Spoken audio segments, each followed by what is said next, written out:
Hi, xin chào tất cả mọi người, mình là Vân. Ở video này mình sẽ giới thiệu cho mọi người về cách đặt câu trong bài How to take responsibility. Ở câu đầu tiên, mình sẽ đặt câu cho câu Tonight I'm going to talk about taking responsibility. Mình sẽ đặt câu ví dụ như là What would you say tonight? Tonight I'm going to talk about taking responsibility. Are you going to talk about taking responsibility? Yes, I'm going to talk about taking responsibility. When are you talk about taking responsibility? Tonight. I'm going to talk about taking responsibility. Câu tiếp theo. It's always hard to admit something is your fault. Mình có thể đặt câu ví dụ như là What is it always hard to admit? It's always hard to admit something is your fault. Is it never hard to admit is your fault? Yes, it's always hard to admit something is your fault. Is it easy to admit something is your fault? No, it's always hard to admit something is your fault. Tiếp theo là câu In fact, people really say it's all my fault. Mình có thể đặt câu hỏi ví dụ như là In fact, people really say it's all my fault. No, people really say it's all my fault. Who really says it's all my fault? People really say it's all my fault.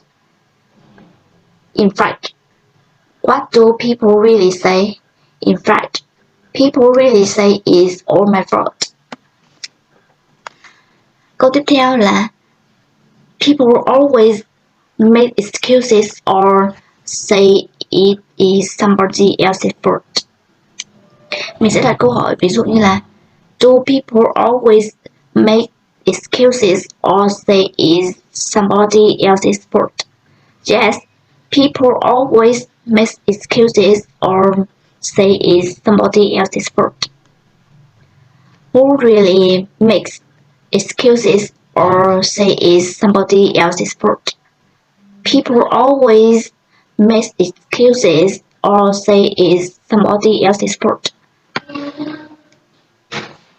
Tiếp theo là It is hard to solve problems because people like to blame others. Mình có thể đặt câu hỏi ví dụ như là What do people like? People like to blame others. Why is hard to solve the problems? Because people like to blame others. Is it easy to solve the problems? No, it is hard to solve problems because people like to blame others. The next time you make a mistake, take responsibility. Mình có thể đặt câu hỏi ví dụ như là When should you take responsibility? You make a mistake. When are you taking responsibility? You make a mistake. The next time make a mistake, what should you do? Take responsibility. Four little words can make a big difference. What do four little words make?